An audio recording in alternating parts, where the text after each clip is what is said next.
Hello and welcome to another demolishing the to be read pile. Nearly forgot my own title there, where I go through the books I've read in the previous month. In this case, because I fell behind, this is actually not a previous month, this is going through June. June was a relatively slow month for me. I was feeling a bit crappy in June, so I didn't really read that much, so it should be a shorter video than normal. Some of you may be happy with that, but either way, let's get to it. So the first book was Shenzhen, a travelogue from China by Guy Delisle. Now, in previous years, I have read some Guy Delisle and they are wonderful books. He does amazing travel blog books, really, that are kind of take note of him going to a particular place or time and working there, as an illustrator or other things. In this case, definitely an illustrator.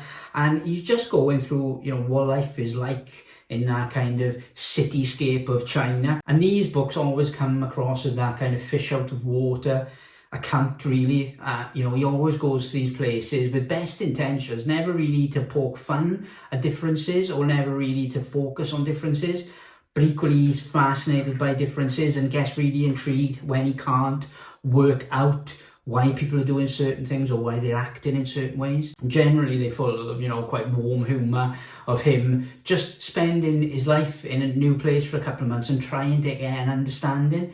But what it does for the reader is it gives you a really interesting insight, because it's not like a travel book or a documentary on a place. It's about a person's day-to-day work life. So and it doesn't really strip away any of the mundanity of that. It shows him going back and forth to work, trying to find a place to eat, trying to find a friend, finding a club, finding a rhythm to life, and then struggling to maintain that rhythm. And then when something in that rhythm, a club or a restaurant changes or a person leaves, it throws everything up again.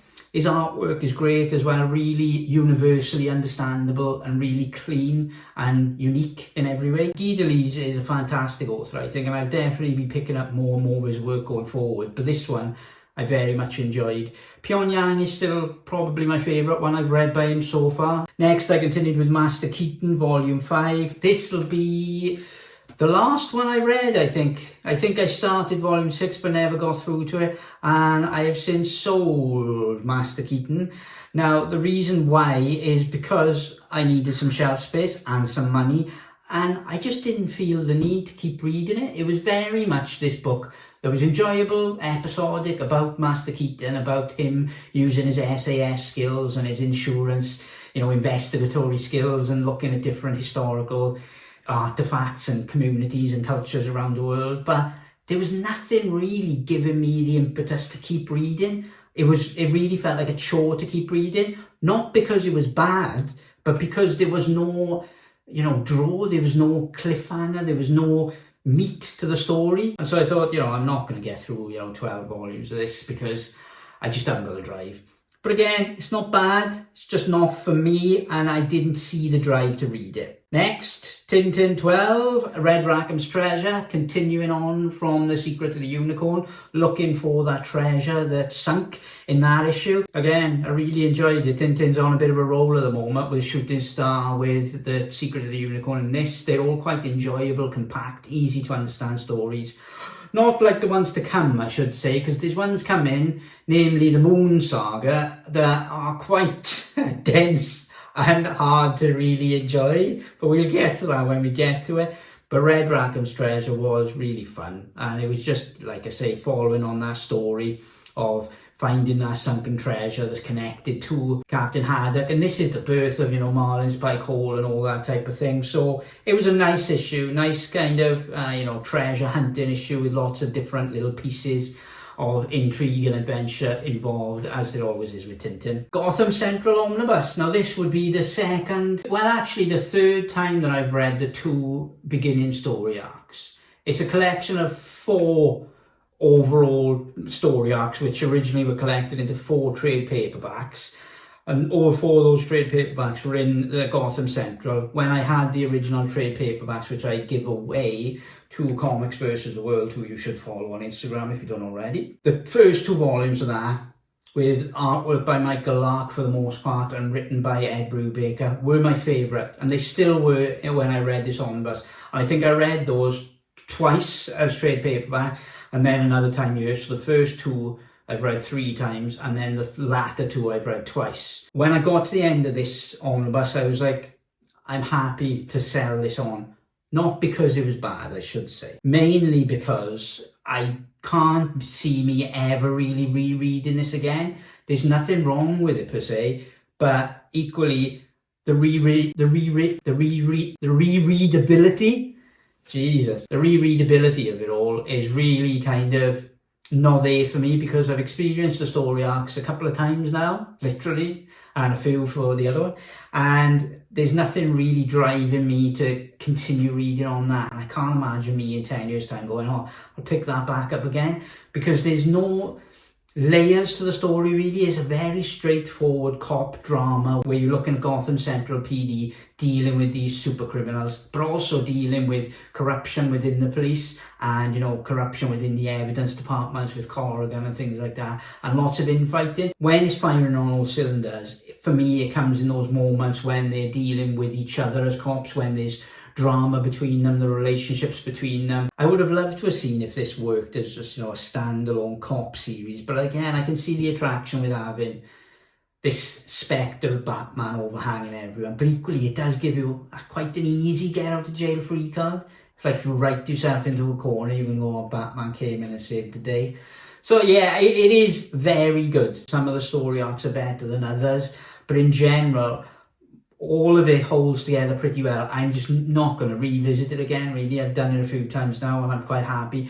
I suppose the fact that I've read it, you know, 2 and 3 times tells you that it is good and worth reading. The 7 Crystal Balls next by Tintin, another solidly enjoyable one, really. A nice mystery one where explorers have taken something that doesn't belong to them from a South American community, and they get stricken with this disease where they are left in a hospital bed and they can't talk, can't do anything, and they all kind of activate at certain points of the day and scream and stuff like that in pain.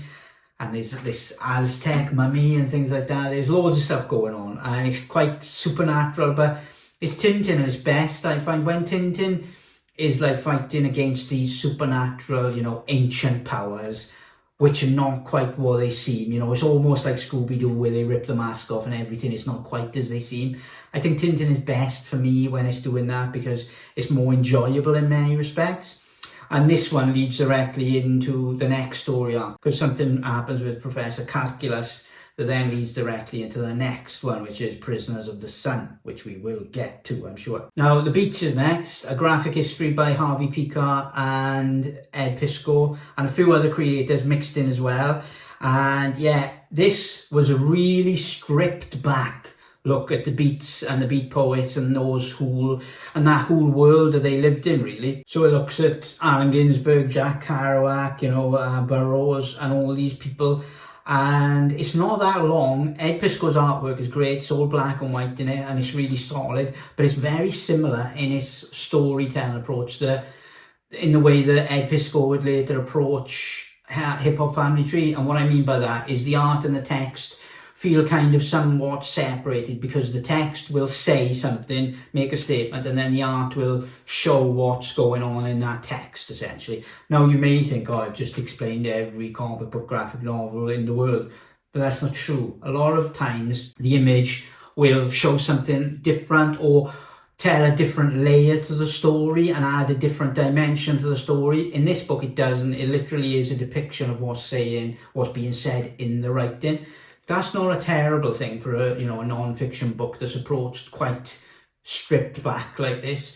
But it literally is, a historical look at the beat poets. I don't even know by the end of this if Harvey Pekar actually liked them, because it really is stripped back and it doesn't hold anything back. And most of them come across as extremely arrogant and extremely controversial in many ways, as they were in life. But there's very little warmth to any of it. There's a real kind of stripped back, these are the facts, this is what they are, this is who they are.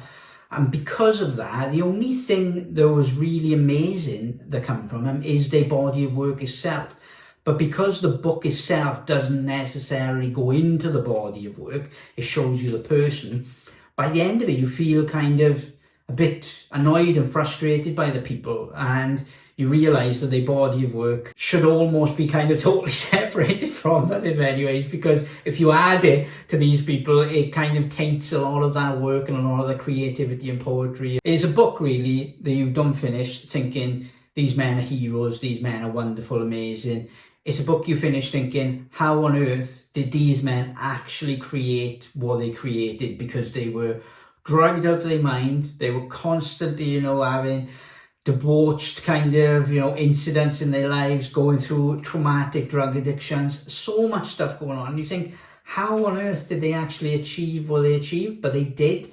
But their personal lives and private lives were horrendous, so you get everything from drug use to murders to sexual assault, to everything under the sun in this book. It really is laid bare for you. But it certainly felt quite stripped back and quite bare and quite nihilistic in many ways. But either way, the artwork was really good, and I did enjoy it because it is a fascinatingly kind of messed up history of some of the best creative people ever to be born.